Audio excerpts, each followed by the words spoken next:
Om Namo Bhagavate Vasudevaya.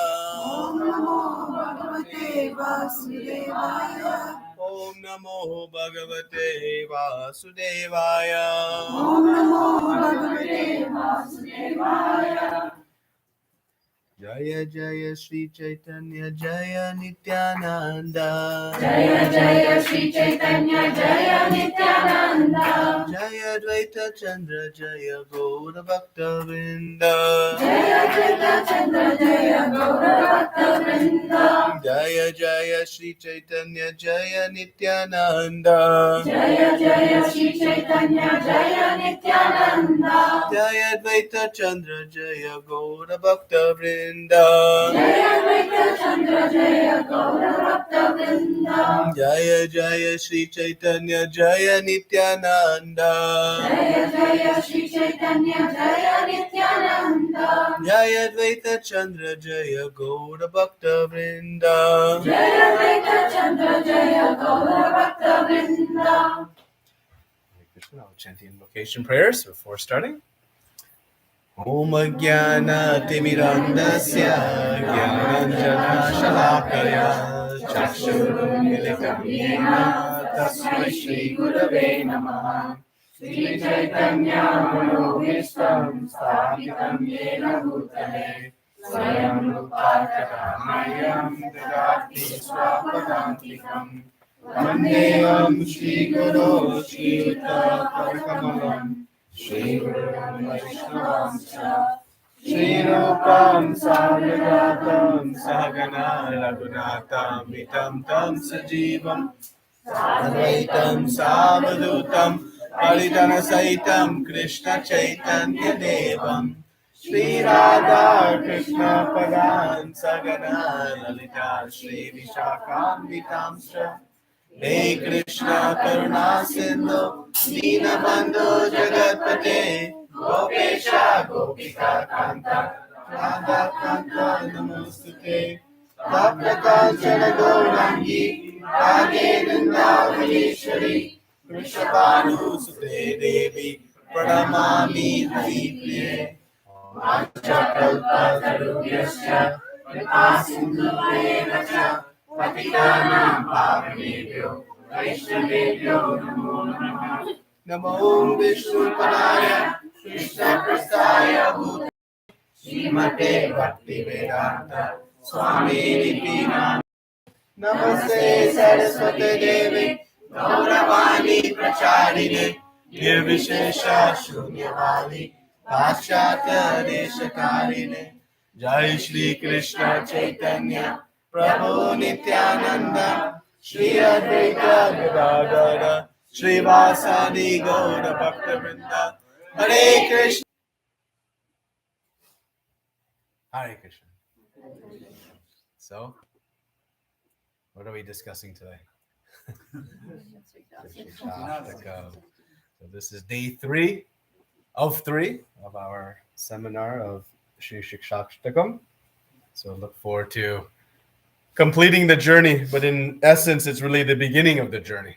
This is really just laying the seed, hopefully, for a lifelong pursuit of studying the Shikshastakam. It is an endless ocean of knowledge, of nectar, and of bliss. So today we'll continue our discussion. So as we've discussed, the Shikshastakam is a set of 8 instructions that provide the complete essence of all devotional knowledge. It was spoken by Lord Chaitanya Mahaprabhu in various times during his pastimes and collected in Srila Rupa Goswami's Padyavali, and Srila Krishnadas Kaviraj Goswami has compiled them together in the final chapter, the final word of the most glorious Chaitanya Charitamrita, appearing in the 20th chapter of Untitled. And thus we can understand its great importance. And the Shikshastakam prayers, they bring us through a progression of consciousness from the very beginning, neophyte, immature stage of bhakti, to the highest realm of devotional service. And that is what we'll see today. And as we have been saying we've been discussing the commentaries primarily from Srila Bhaktivinoda Thakur and Srila Bhakti Siddhanta Saraswati Thakur and Srila Prabhupada on the Shikshastakam prayers. So they have provided extraordinary wisdom and insight in how to understand these most potent prayers.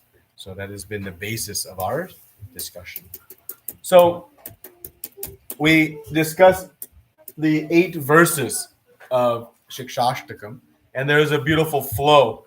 And we'll summarize at the end the 8 verses again, so I won't spend much time on this, but just highlighting where we are. So today we'll be discussing the final 3 verses, verses 6, 7, and 8.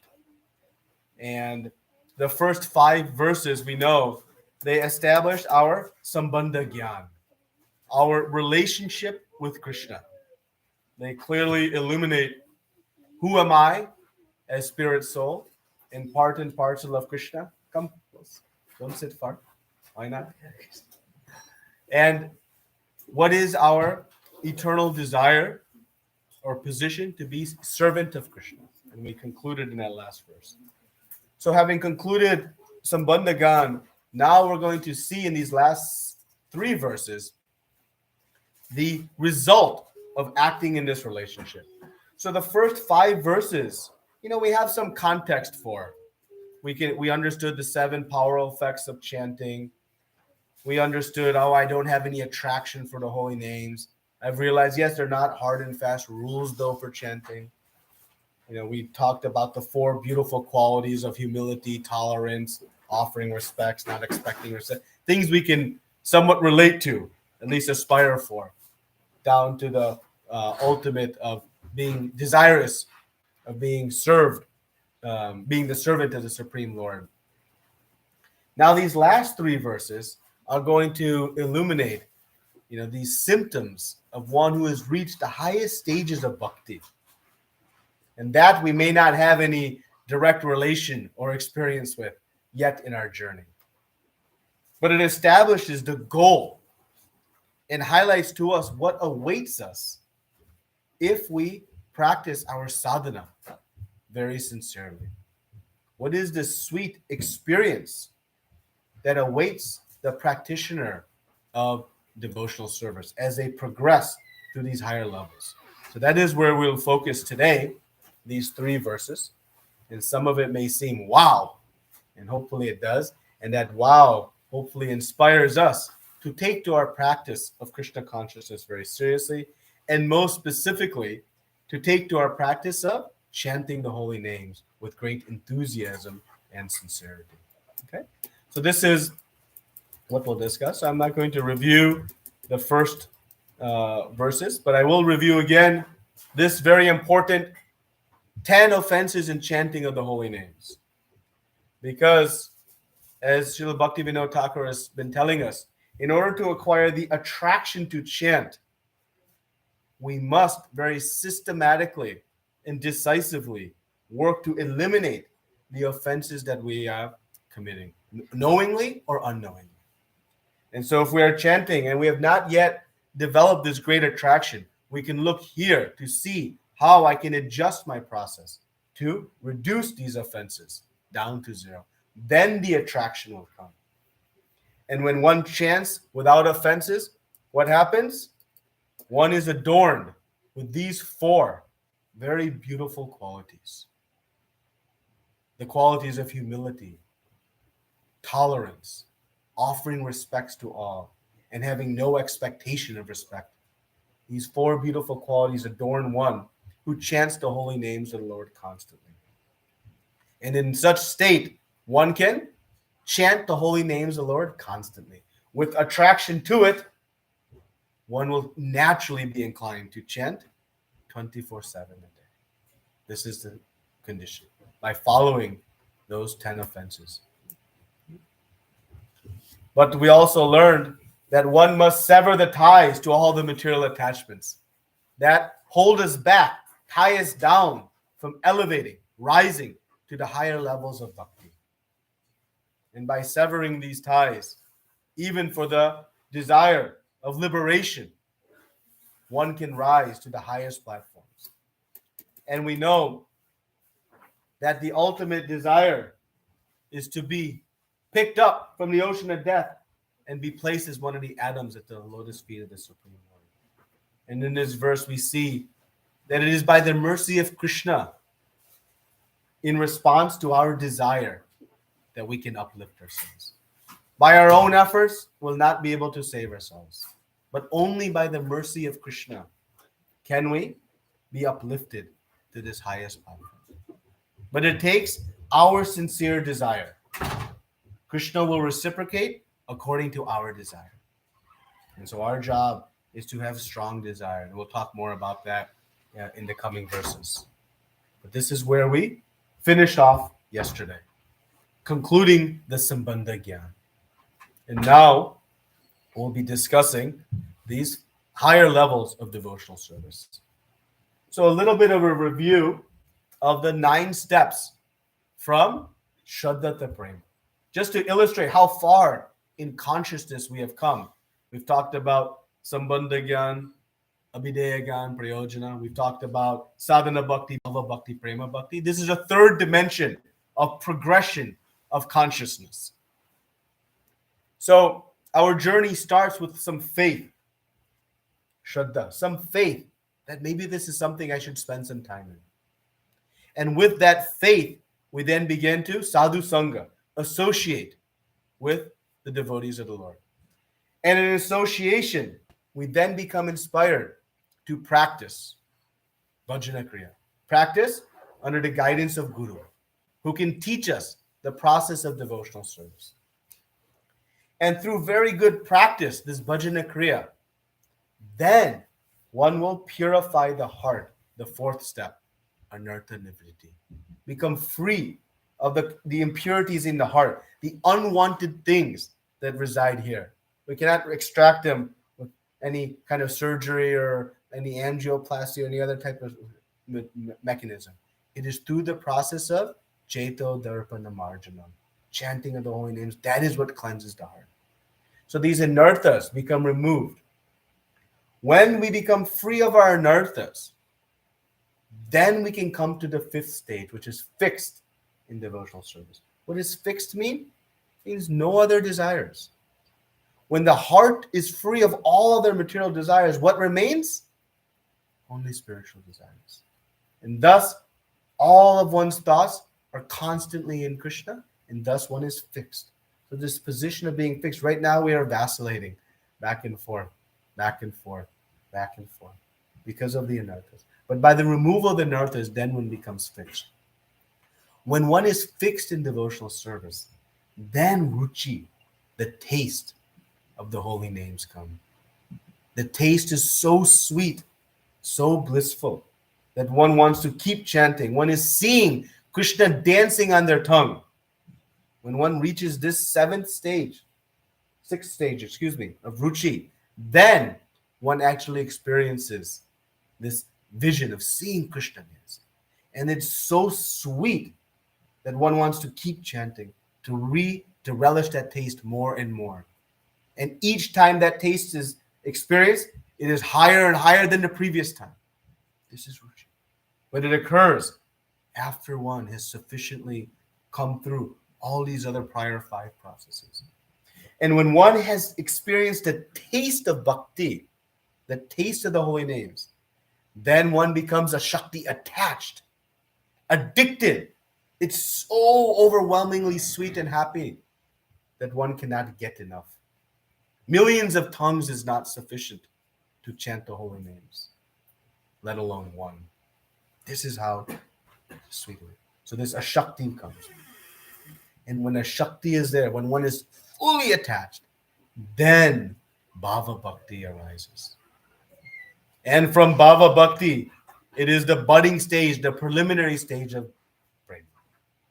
So the first 5 verses, they took us through these first 7 steps. And now we'll be entering the Bhava Bhakti and Prema Bhakti stages. So this gives us some indication of how far we've already progressed in the study of the first 5 verses of Shikshastakam. And these last 3 now will take us into a very sweet discussion of devotion. So we'll now recite the full Shikshastakam. How many have already recited Shikshastakam today? Okay, a few more than yesterday. Hopefully by tomorrow. How many hands will be up? We'll recite tomorrow. Tomorrow's Ekadashi. Everybody's saying I'll recite tomorrow? Okay. Well, we'll start today. Now. So we'll recite all the verses and then we'll discuss verse 6. Ready?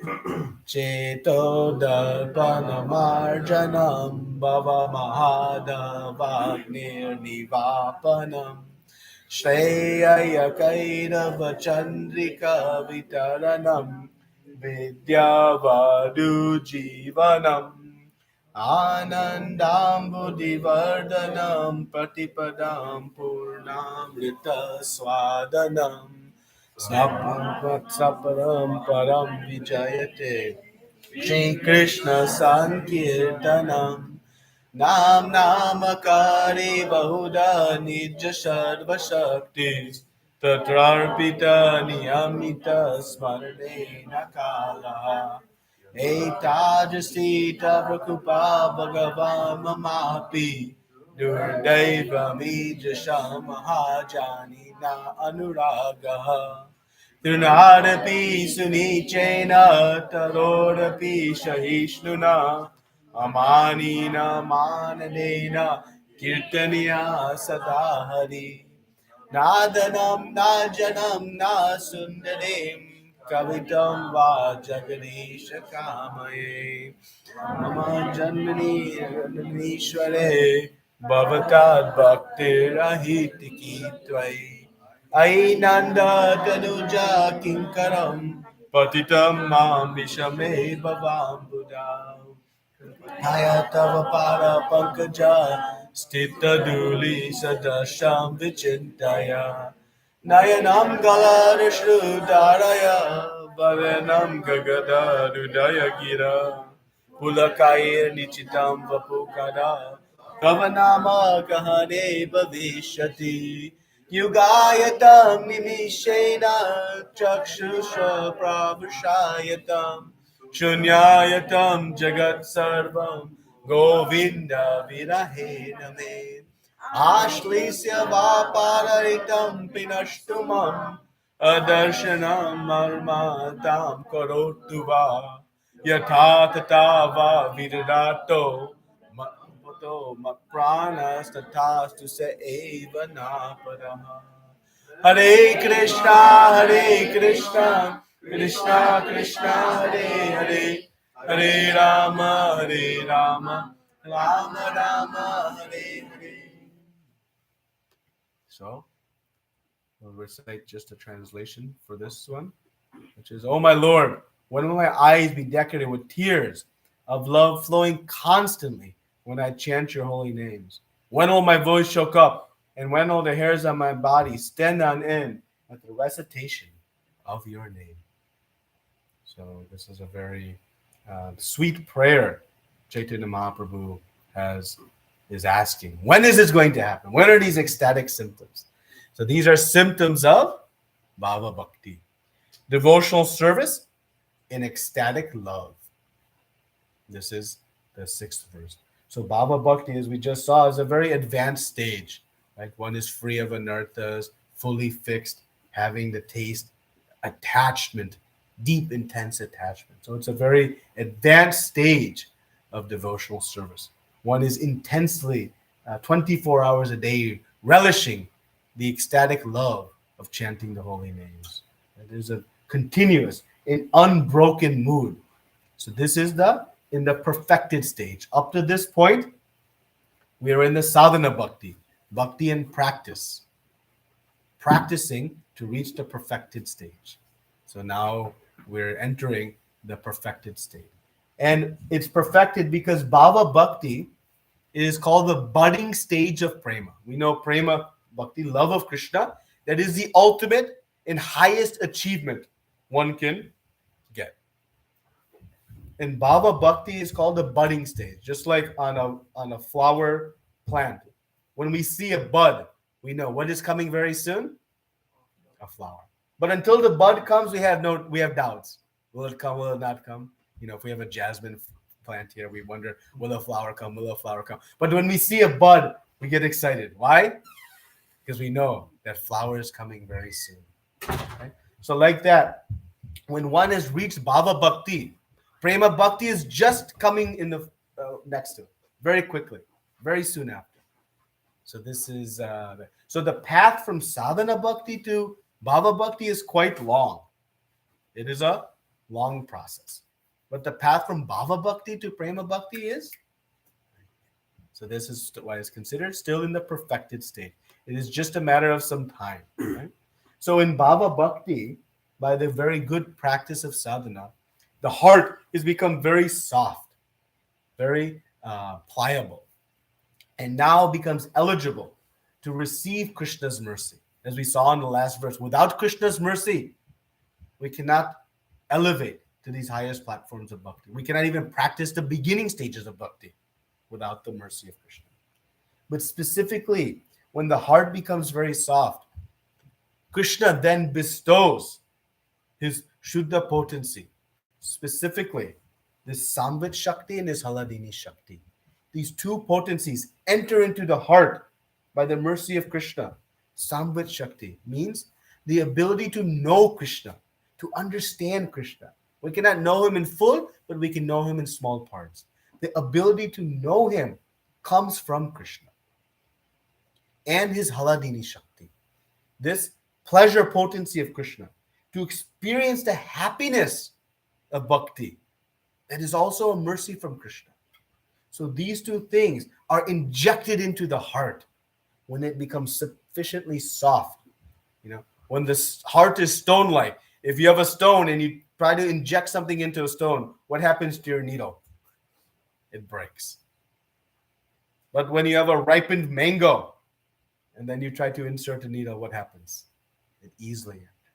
So similarly, when the heart becomes sufficiently soft, then by the mercy of Krishna, these two Shaktis enter the heart, and this Bhava begins to manifest. This ecstatic love in Krishna begins to take hold.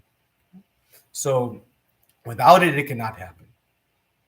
And so of the 9 limbs of bhakti, the 9 processes, Shravanam, Kirtanam, Shmaranam, Vandanam, Padaseva, as we go on, the 9 bhakti, all of them are very powerful in devotional service. But in particular, the chanting of the holy names becomes enthused and ecstatic in Bhava Bhakti. They all are potent, but in particular, the chanting in Bhava Bhakti becomes very enthused and ecstatic. And so, how to get to this stage? How do we get here? It is through very sincere and determined practice of our sadhana bhakti. We must establish a goal in our sadhana bhakti. Just like anything we do, if we don't have a goal, then the outcome is not so good. If I just get in the car and start driving, what is the result if I'm just driving? I don't accomplish much. I move, the car is moving, I'm driving, but my accomplish. But if I establish getting it, I want to go to Radha Kunj Bihari's home, and then I start driving, then the value of my driving has been realized because I've established a very great goal, and now I'm working towards that. So what is our goal of sadhana? Why am I chanting the holy names every day, reading, rendering service, following the orders of Guru, studying this? What is my goal?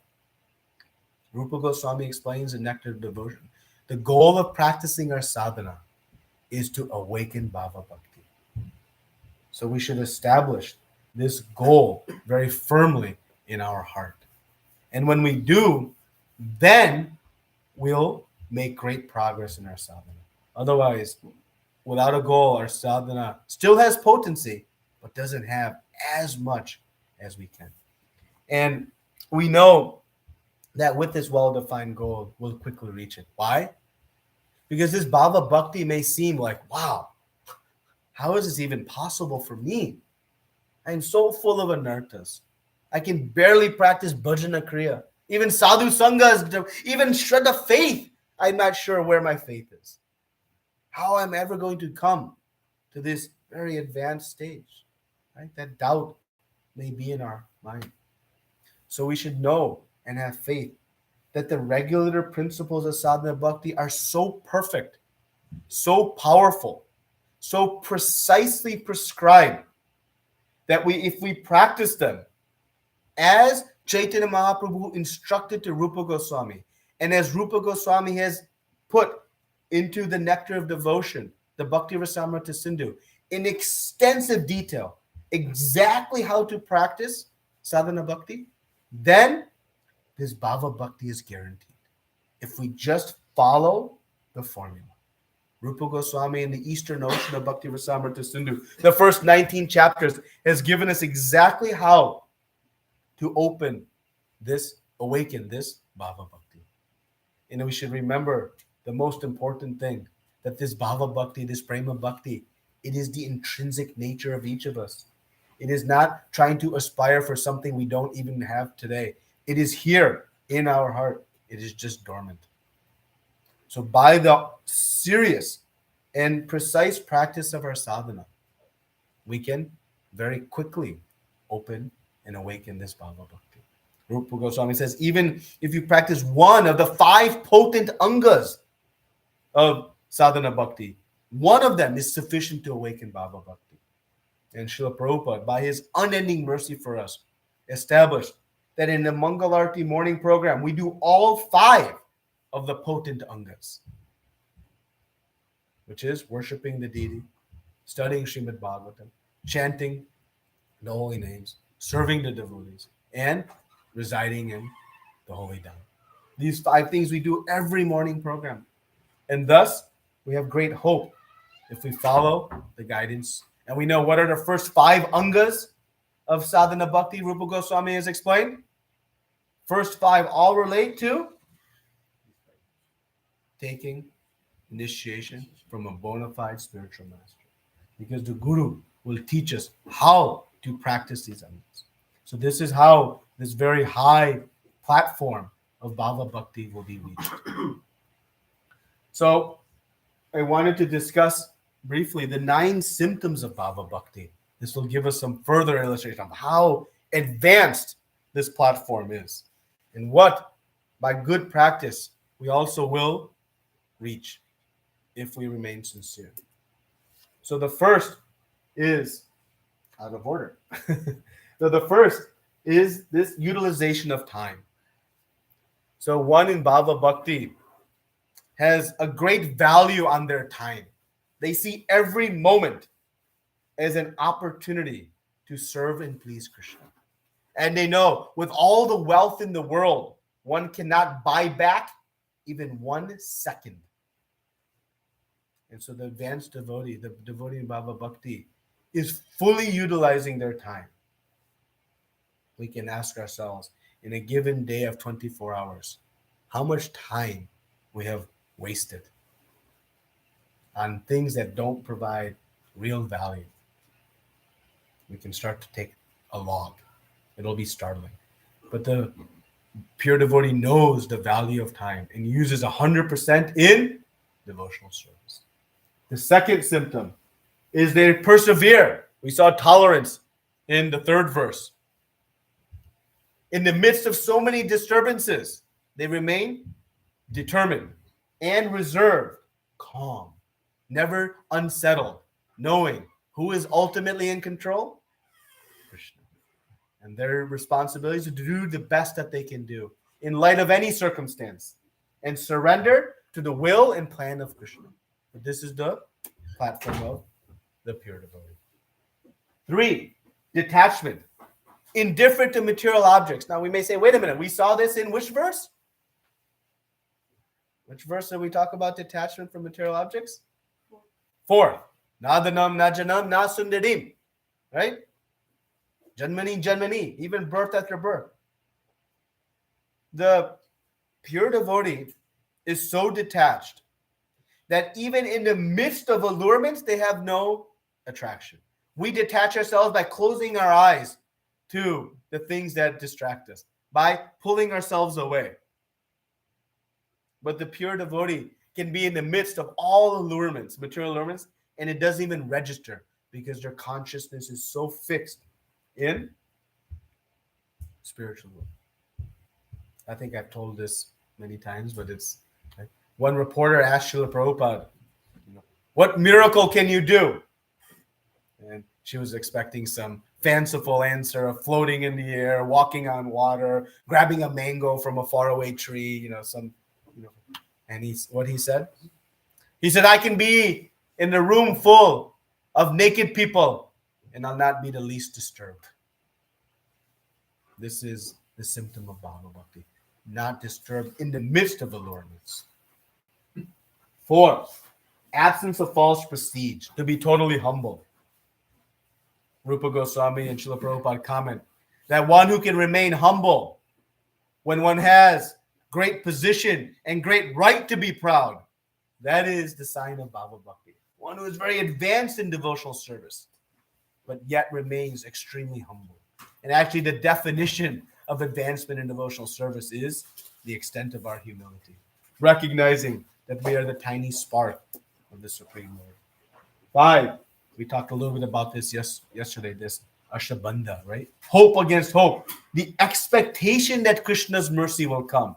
Saying, Krishna, I have no other possibility of success in my life but you. And you are the unlimited loving Father. Of course, your mercy will come. Not demanding it out of pride, but expecting it out of great humility and desperation. This is a symptom of one in Bhava Bhakti. 6, an intense eagerness to achieve Krishna Prema, this perfected state. Rupa Goswami Srila Prabhupada comment that to acquire anything of value, you have to pay some price, right? So what is the price, the value of Prema Bhakti? What is that price? What monetary value we can put on it? Nothing. But there is a price we must pay, and that is eagerness. And so how eager we should be? Well, how great Prema Bhakti is. We should be intensely eager. So the devotee in Bhava Bhakti is not, it'll be nice. If it comes, okay. No. Strong determination, intense eagerness for this. If we pray for this eagerness, then it will manifest. Even the eagerness itself comes by the mercy of Krishna. But we should understand, this is the price one must pay to obtain Bhava Bhakti. Intense eagerness. Must have strong desire. When Krishna sees the strong, sincere desire, Ye tamam prapadyante tam sataiva vachana. He will reciprocate according to that desire. But he wants to see that it is sincere. So this is the price. 7, a thirst for chanting the holy names of the Lord. We know when we are thirsty, what do? Drink water. And when do we stop drinking water? When the thirst is quenched. When is the pure devotee's thirst for the holy names quenched? And so when do they stop chanting? They just keep chanting. Strong thirst for the holy names. I love this word. It's so something we can relate to. But this is the nature. Constantly chanting the holy names of the Lord. And intense pleasure in discussing the names, forms, pastimes, and qualities of the Lord. Relishing all of their pastimes. Any mundane literature topic cannot even enter the consciousness because they're so fixed in their happiness and enjoying. And finally, they are desiring and residing in the holy places of the Lord, such as so these are the symptoms of Bhava Bhakti. And what we see here is these are not, fakeable symptoms, right? These are characteristics that one must have truly in the heart to be able to demonstrate. Because there are these Ashtasattvika Vikars, these ecstatic symptoms that Rupa Goswami explains, that they actually begin to manifest in Bhava Bhakti. These 8 ecstatic symptoms, they begin to manifest. when the devotee thinks of Krishna, tears begin to flow from the eyes. When they are chanting Krishna's names, their voice is starting to falter, like we saw in this verse. These ecstatic symptoms, there are specifically 8 of them. There are like paralysis and perspiration, goosebumps. The skin becomes very pale, fainting, loss of voice, trembling. These 8 symptoms. But these symptoms, in the pure state, they manifest unchecked, meaning they just happen.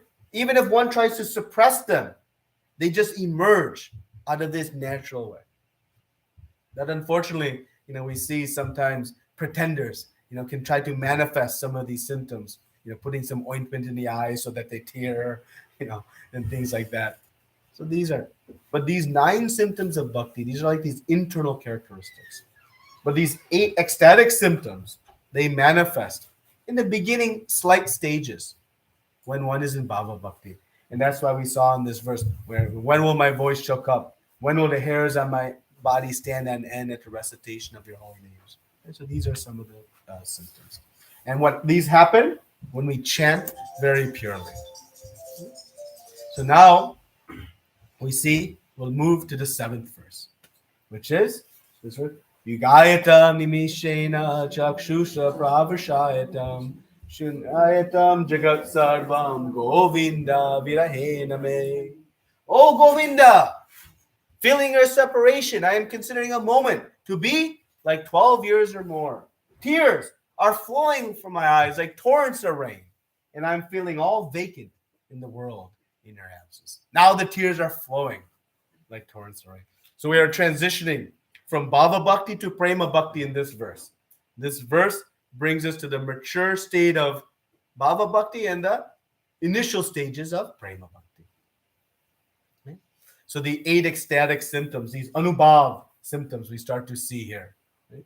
The 8 ecstatic symptoms and the Anubhav. The Anubhav symptoms are like, we read in Chaitanya Charitamrita, the rolling on the ground and the loud outbursts and roaring laughter and these sort of symptoms.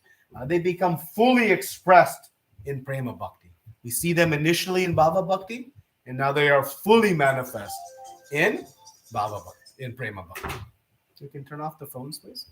So in Prema Bhakti, there are extreme attraction, deep affection, and this spontaneous dedication to Krishna. This is the symptoms of Prema Bhakti. Deep affection, extreme attraction, this spontaneous dedication, meaning it happens naturally. And there's a sense of even possessiveness, my Krishna. This manifests in the mood of Prema Bhakti. And in this verse, we see a very important mood. We see the mood of separation. By this statement, I'm feeling all vacant in the world in your absence. This mood of separation is called Vipralamba Seva. Separation, even for a moment, is unbearable. In the Mahabhava stage, the highest stage of Prema Bhakti, one doesn't even want to blink the eyes. Why? Because that moment of separation is intolerable. Nimisha means nimish means to blink the eye. The blink of the eye, how long it feels? 12 years or more. This is the intensity of attachment that one in Prema Bhakti has. Such a deep and sweet state. So, we struggle how that can be. So with a mundane example, we can try to, relate to this separation from Krishna. Imagine if I ask you all, okay, ready? Take a deep breath. Hold your breath. Hold it. Hold it. And now how anxious you are to take a breath. You are separated from air for a few moments. How anxious we want to take that breath. Like that, if we're waiting, how anxious.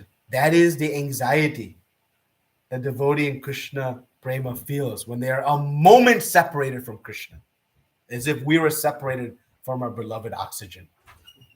Just to give us some context to try to relate to this very high stage of love of Krishna. But this is the mood, that even a moment is not tolerable, right? Great detachment. Chaitanya Mahaprabhu, in describing this verse, says very sweetly, this is in the 40th verse of the 20th chapter. In my agitation, a day never ends, for every moment seems like a millennium, pouring incessant tears. My eyes are like clouds in the rainy season, torrents of rain. Now hear what it feels like to be in separation. The three worlds have become void because of separation from Govinda. I feel as if I were burning alive in a slow fire. How descriptive Chaitanya Mahaprabhu is. Burning alive in a slow fire, just giving us some understanding of what it's like to be separated from Krishna. So, right now, when we finish our japa and we become ecstatic, we are now separated from our feedback for some time. I'm done. But soon, by the good practice of our japa, that will flip and one will become ecstatic, never wanting to leave the process of chanting the holy names. But right now, we are in the sadhaka platform, so we feel a different form of ecstasy. Bhakti Siddhanta Saraswati Thakur comments on this verse that this is a unique feature in the mood of the highest devotees. Lord Chaitanya Mahaprabhu was ecstatic, exhibiting this ecstatic mood of love and separation, specifically in Jagannath Puri. This is the great understanding. Where are you, my Lord? And in this way, he would go everywhere and searching. Right? Hey Radhe Vajadevike Chalalate. Hey Nanda Sunukutaha. Shri Govardhana Kalpapada Patale Kalindi Vane Kutaha. Hey Krishna, where are you? Hey Radhe, where are you? Hey Lalite, are you in Govardhan? Are you in Kalindi? Where are you? This searching. This is the mood of the highest form of devotional service. Because separation from Krishna, Bhakti Siddhanta Saraswati Thakur comments, actually nourishes and enhances our devotion. When we think, wait, this separation is painful, why would we want it? But actually, this separation further enriches and intensifies our love. We say in English, distance makes the heart grow fonder. Well, in spiritual life, this vipralamba, it becomes the highest epitome of love. Why else Krishna would leave the dearmost residence of Vrindavan? He didn't actually leave. He manifested back into their hearts. But externally he left. Why? To give this mood of vipralamba to the residents of Vrindavan. We read and we feel and we see pain and anguish. But actually, it was nourishing and enriching their experience. So this vipralamba mood, this mood of separation, is actually the highest mood. It intensifies the love. And in separation, we see this incessant and intense remembering of Krishna and his pastimes. One never forgets. And Chaitanya Mahaprabhu, he came to show this. He is the embodiment and the incarnation of Vipralamba Seva. And so many pastimes he performed. In a minute, maybe I'll share a couple that exhibit this mood. But to comment at this point about this growth of bhakti, we see in Chaitanya Charitamrita, in Madhya Lila, that the bhakti is described by Chaitanya Mahaprabhu as a creeper, a vine. He says the bhakti lata bij. The bhakti lata bij is inserted into the heart by the mercy of Guru and Krishna. And then the jiva must grow that bhakti creeper. And he says there are two primary ways to water this vine, this creeper. And that is chanting and hearing. By good chanting and good hearing, we water this bhakti creeper and it starts to grow. And we know a vine, even in mature state, is very delicate. One snip of the scissors is gone. not like a tree. As it grows, it becomes very sick. Bhakti is described like a vine, a creeper. So we must protect it with good association, Chaitanya Mahaprabhu says. Put a fence around our bhakti to protect it. But as we keep watering and keep growing by good hearing and chanting, this vine grows. And where does it go? It grows further, further. Ultimately, it pierces the material universe. It crosses the Viraja River and continues to grow and grow by hearing and chanting. It goes through all the different Vaikuntha planets in the spiritual world and comes to Goloka Vrindavan. And it enters Goloka Vrindavan and it continues to the center of the lotus-like world where Sri Radha Krishna are situated. And this creeper keeps growing and keeps growing, and it resides at the feet of Krishna. And when it resides there, then one fruit emerges from that creeper, and that is Krishna Prema. That is the Krishna Prema. That is the fruit of our bhakti. That is the ultimate fruit. And it happens, it grows from the conditioned state, from the initial stages of bhakti by the watering process of hearing and chanting. This is how Chaitanya Mahaprabhu explains how it grows. It's an amazing progression to the point where even a moment away from Krishna is like 12 years or more. This is what will happen. And so now we have some appreciation why the gopis of Vrindavan were complaining about Lord Brahma have creating these islands. What kind of creator are you that you had to create these islands? They're disturbing my darshan of the Supreme Lord. This is their. So Chaitanya Mahaprabhu displayed these beautiful pastimes in Jagannath Puri. He showed this mood of separation. Once he was moving through Jagannath Puri and he was just dreaming of being in Vrindavan. And everything he saw reminded him of Vrindavan. And once he saw a hill of sand in a garden, the Tota garden. And so he ran thinking, oh, Govardhan is here, Govardhan is here. And he jumped and just started digging and digging and digging. And bam, his hands hit one beautiful deity of Krishna. And that was then unearthed. And it became Tota Gopinath. How many of you have seen Tota Gopinath? Very sweet deity. This deity became the most worshipable deity of Gadadhar Pandit, the dearmost associate of Chaitanya Mahaprabhu. And Tota Gopinath was installed in this temple. Very beautiful deity. As Gadadhar Pandit became quite old in his material terms, he was unable to be able to reach high to put on the shringar, the crown, and the jewels. And so out of the endless compassion, one day Gopinath sat down. And still to this day, you'll see now the deity is in a sitting position. You have ever seen a deity in a seated position? This is Tota Gopinath. And it was discovered in this mood of separation by Chaitanya Mahaprabhu. Very sweet. Another sweet pastime related with Gadadhar Pandit. When Nimai, Chaitanya Mahaprabhu, in his childhood days, he would be frantically searching, where is Krishna? Where is Krishna? And he would start to, throw himself around. And one day Gadadhar Pandit grabbed him and said, Nimai, calm down, calm down. He said, where is Krishna? Krishna's everywhere. He's in your heart.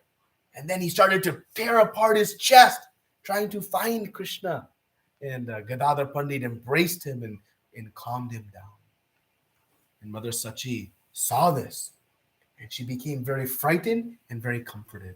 She became frightened because what happens if Nimai goes into these ecstatic symptoms? And, no one is there to protect him. If Gadadhar Pandit was not there, he would have ripped open his his whole chest, and who knows, he might have died. Of course, motherly affection. She's thinking this way. So she asked Gadadhar Pandit, please, you always stay with Nimai. You never leave his side. And Gadadhar Pandit very sweetly said, okay. Now, very nice pastime here, because Gadadhar Pandit is none other than who? Srimati Radharani. In Vraja Leela, Srimati Radharani was constantly being forbidden by the elders to see Krishna. Don't go see him. Always being restricted. And now Radharani is saying, see, now the elders are telling me you never leave him. And so she got her ultimate desire and did not ever have a chance to leave. So like this, Chaitanya Mahaprabhu, particularly in Puri, performed these very sweet pastimes of separation. So this is a very important mood that we see in this very intense love. Okay? So now we'll come to the final verse. This verse, Ashlisya va paritam pinashtimam adarshan marmatam korotu va yatatata va virrato mat pranas tatasu sa eva napadaha. I know no one but Krishna as my Lord, and he shall remain so, even if he handles me roughly by his embrace, or makes me broken-hearted by not being present before me. Why? He is completely free to do everything and anything, for he is my worshipful Lord unconditionally. So this is the ultimate mood. This is pure Krishna prema. Does not demand anything of Krishna. Unconditional love. This mood is perfected by Srimati Radharani. She is the personification of this Mahabhava love, pure prema. Krishna becomes the complete soul of a devotee. He is the greatest treasure, greatest possession. Nothing else matters. Not even one's own health, their wealth. Nothing matters. Simply Krishna's happiness. That's all that the devotee in Prema Bhakti cares about. And this Krishna Prema, this mood, it is the intrinsic nature of all of us. This is our natural state of mind. How unnatural it feels today. Why? Because we have obscured, Bhaktivinoda Thakur says, our natural state by interactions with the material world.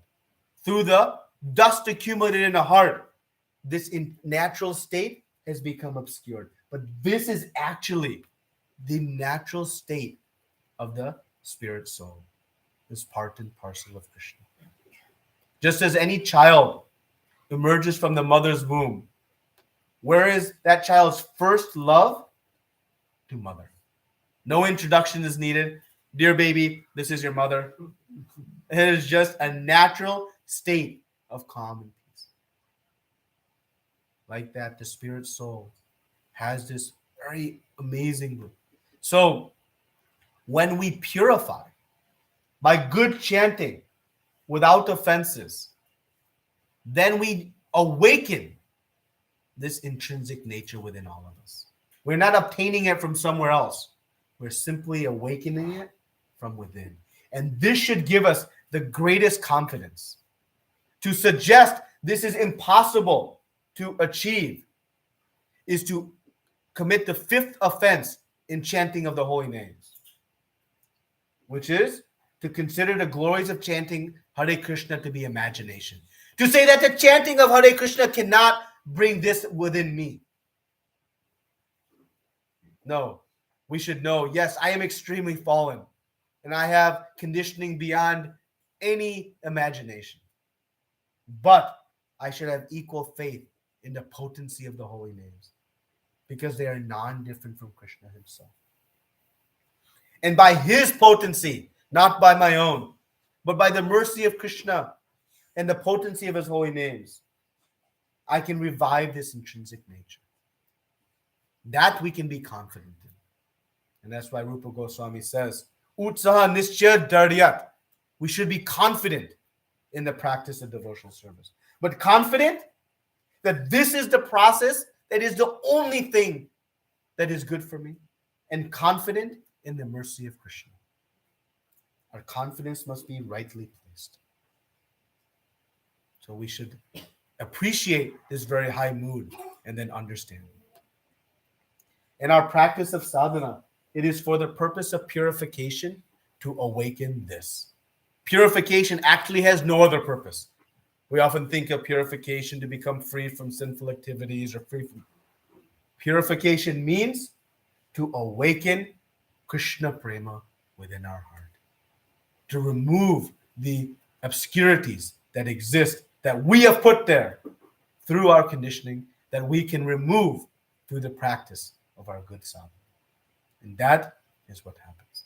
And this perfection of Krishna is so supreme that Krishna himself tells the gopis. We see this verse, beautiful verse in Srimad Bhagavatam.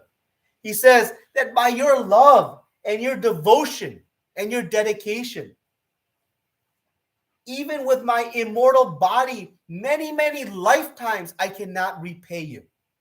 I am eternally indebted to you. This is Krishna speaking. This is how intense the love is of his pure devotees and how grateful Krishna is. How much he relishes that love. That he says, even with my immortal ability, I am eternally indebted to you. He's speaking to the gopis who are in full prema. This is, again, I told you, this section is going to be things that will not understand how to contextualize. But we know this is the result of offenseless chanting of the holy names, good practice of sadhana. So this is the perfection. And the specific mood that we see being described here is the desire to please Krishna without any regard or concern for one's own happiness. We conventionally think, I want to, embrace Krishna or massage his feet or cook for him, right? But we see in this verse, what do we see? That whether it's in an embrace or complete abandonment, you are my unconditional object of love. Doesn't matter. It is not conditioned on what service I get, conditioned on what status I have. It is unconditional. Because what is the only goal of the devotee in Krishna Prema? To see Krishna happy. To see Krishna happy. And this mood is explained by Chaitanya Mahaprabhu. And it is the mood of Srimati Radharani that he is explaining. These verses are very, very delicate. Very sometimes difficult to digest. But because Krishnadas Kaviraj Goswami has put them here, I feel we must read them. But these verses are extraordinary. So after presenting this verse, Chaitanya Mahaprabhu begins to speak. And he begins to speak. I'm just finding the verse that he says.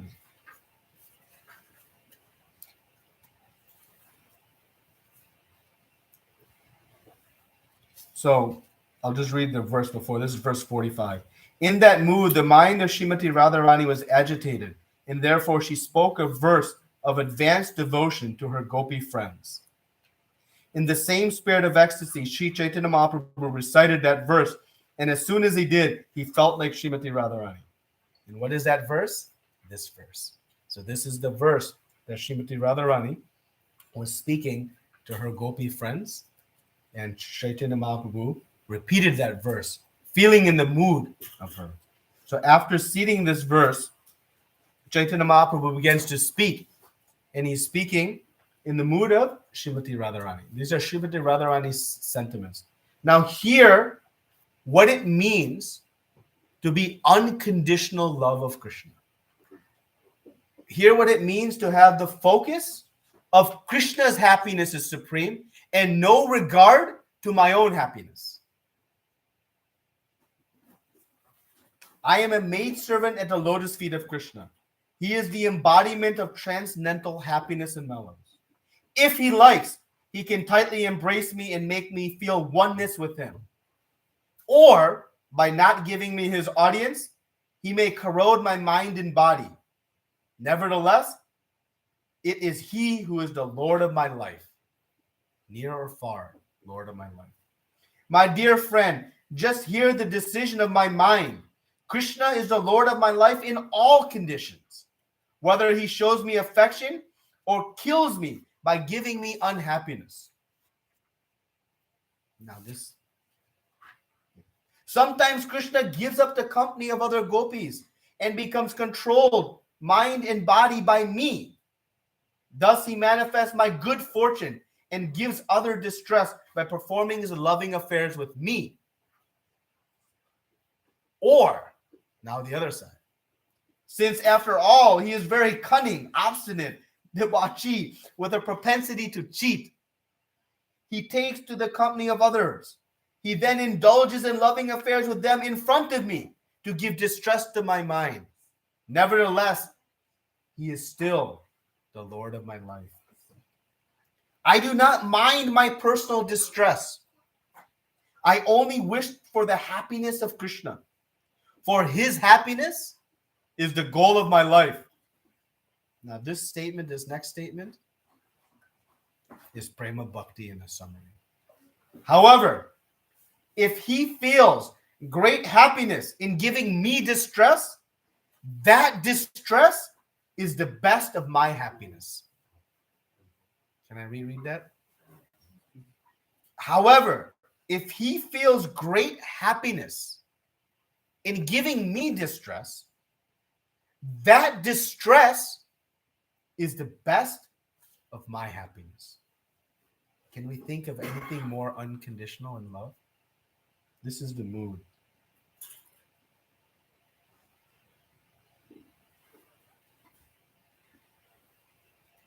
I mean, it goes on further. If Krishna is attracted by the beauty of some other, wants to enjoy with her, but is unhappy because he cannot get her, I fall down at her feet, catch her hand, and bring her to Krishna to engage her for his happiness. This is Srimati Radharani.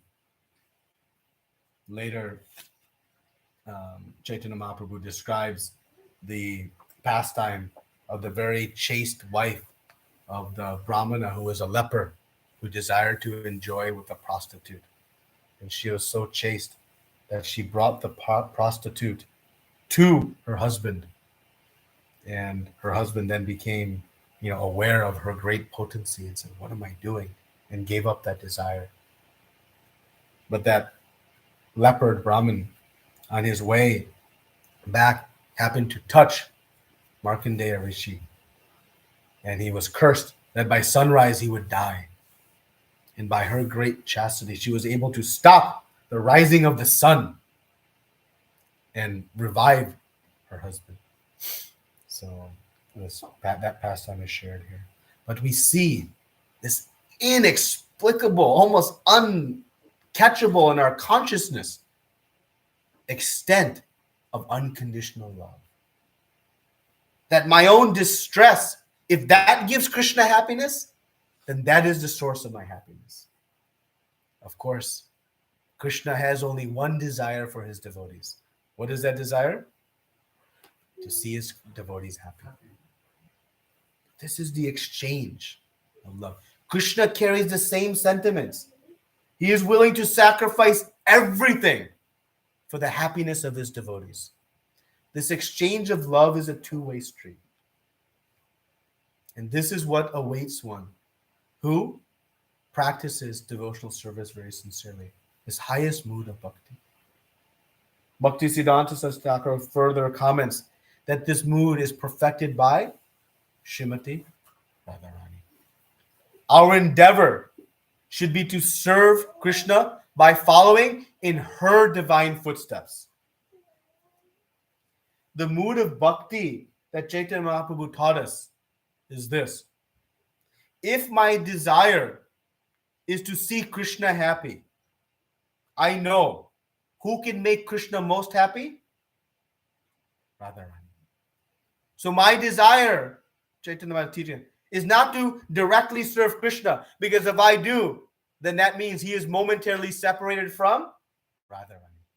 So instead, my mood is not to satisfy my desire, but know what can I do to see Krishna most happy, and that is to facilitate the exchange between Krishna and Srimati Radharani. This is the mood.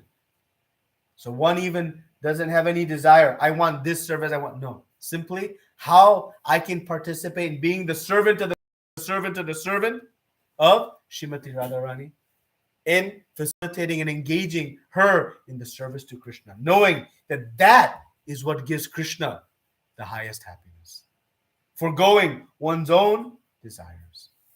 And this is how we can approach even our service. So, the goal is not what I do. The goal is singularly Krishna's happiness, whether near or far, embraced or brokenhearted. It is all focused on one thing. And this is what Chaitanya Mahaprabhu came to teach us, this mood of devotion. And by following these principles, following in the footsteps of Gauranga Mahaprabhu, by reciting these Shikshastakam prayers, we can inculcate this highest perfection of mood. And this is real love. Because real love is unconditional.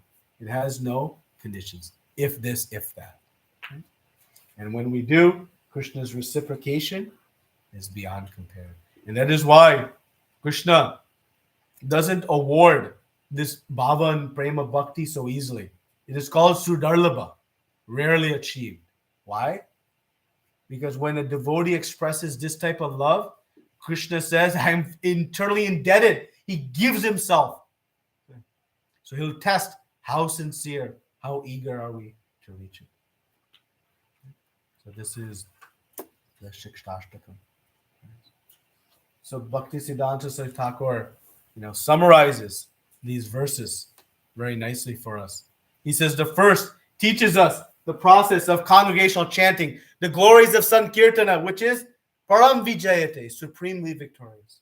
The 7 incredible potencies of chanting.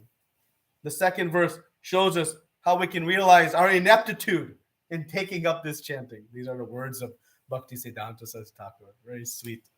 The third shows us a procedure for chanting the holy names. Tunadapi, Sunichena, Tarodapi, Shishna, Manina, and Manavi. These 4 things to chant the holy names.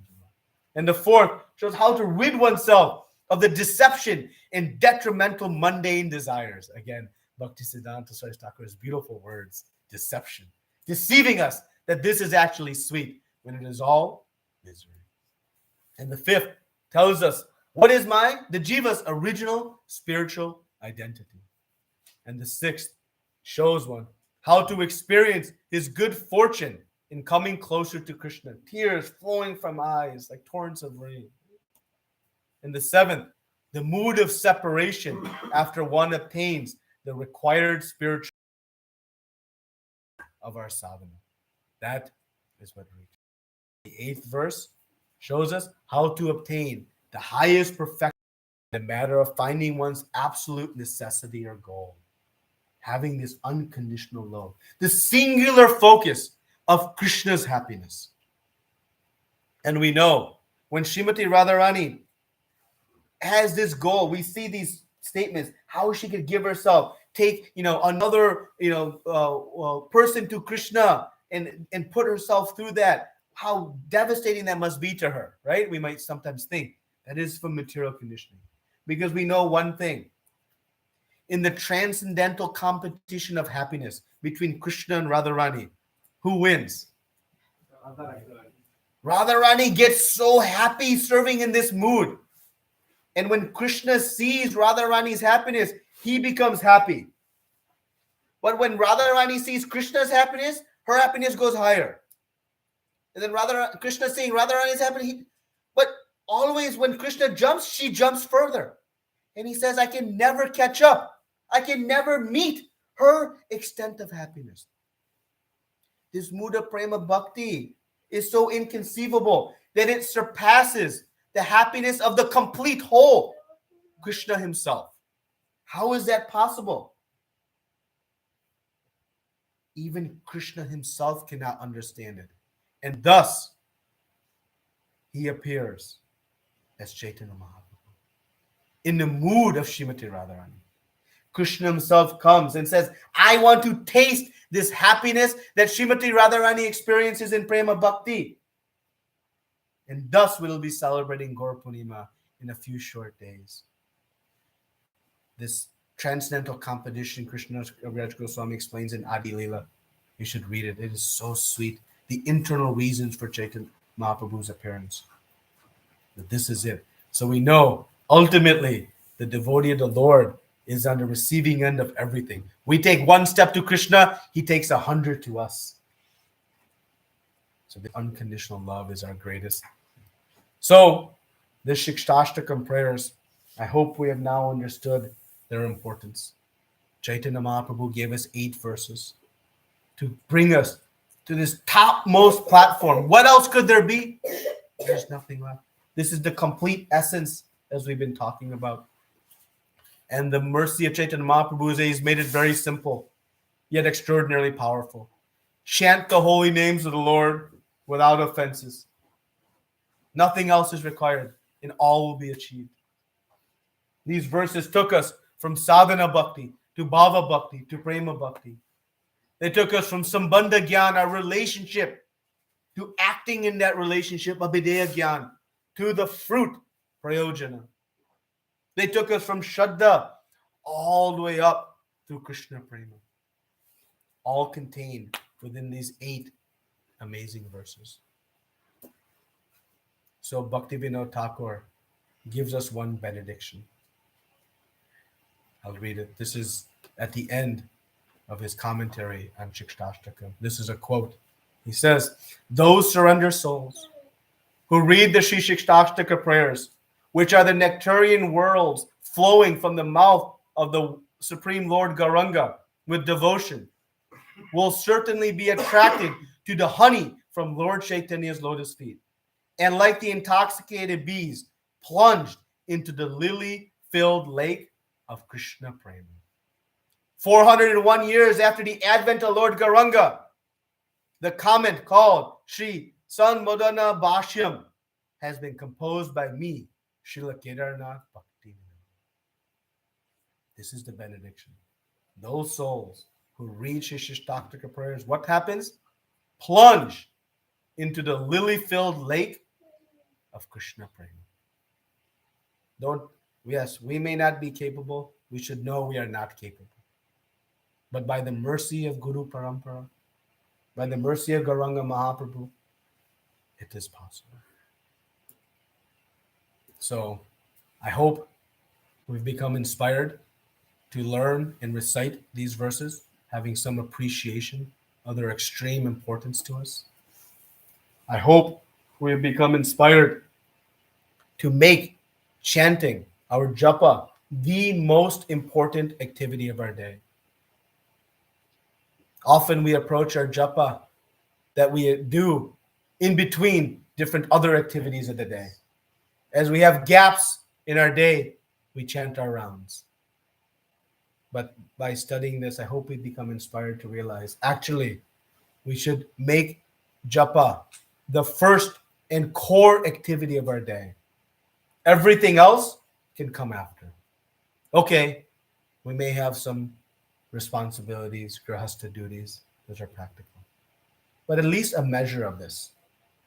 If we really want to imply this in a practical way, doable practical way. We're not going to look at Facebook, not going to read a single message on WhatsApp, not going to surf YouTube, not going to go to the internet until my rounds are done in a day. Then you can do it to your heart's desire.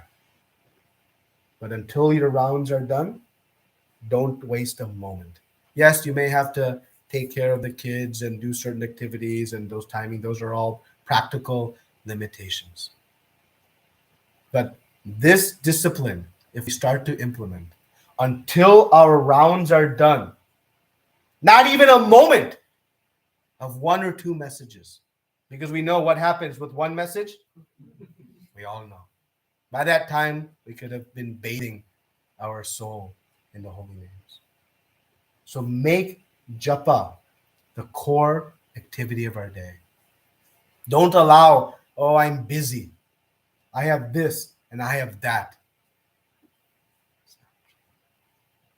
We have time. We don't yet have taste. But take on faith from the statements, from this commentary Bhakti Siddhanta Satyakam Bhakti Vinod Thakur Srila Prabhupada have been giving us. That this is the prime benediction, the primary activity. Put a moat, a protective barrier around our japa. Don't let anything enter it. Social distance from our phone when we're chanting. And if we do, these results will manifest. But we must be determined. We must endeavor. That is the price we must pay for progress. Don't let the mind give us these excuses. Let the intelligence dictate what is reality. The intelligence knows what is possible and what is not. The mind will give all kinds of ideas, but at least in one practical way. No other distractions until your japa is done. Sound like a plan? You can do it? Then we'll see. So we've learned these prayers are best for us. And now, on Gaur Purnima Day, we can beg to Gauranga Mahaprabhu to have some faith in these prayers, to have some strength, to intensify our desire, to understand what is our Gurudevam attraction. All these things, when we pray to Gauranga Mahaprabhu, Krishnadas Kaviraj Goswami says, whatever is difficult becomes easy when we approach Chaitanya Mahaprabhu. And what better day than on his appearance day to beg and soak up the mercy of Gauranga Mahaprabhu. And that should be the beginning of our lifelong begging for this mercy. And if we do, then we'll make success. And so finally, I would like to express my sincere and deepest gratitude to all of you for inspiring this session and asking for it and allowing me to swim in this unbelievable nectar. So many realizations come, and I'm very, very grateful to all of you. And I pray to hold on to all of your feet as we climb together this ladder towards Krishna Prema and come to the highest of all perfections. So I beg all of your blessings and forgiveness if anything I misspoke.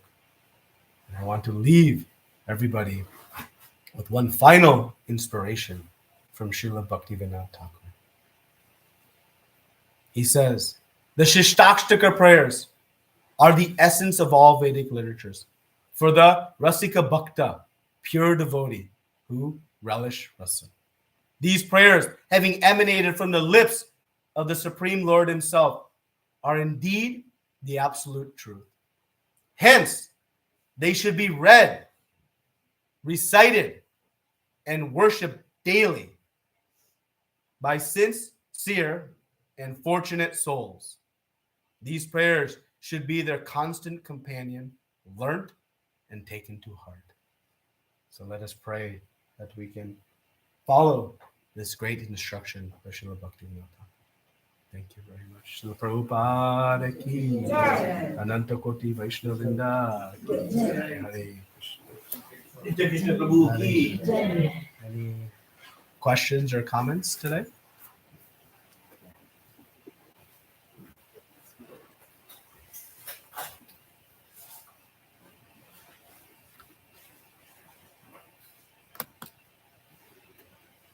Everybody's got it?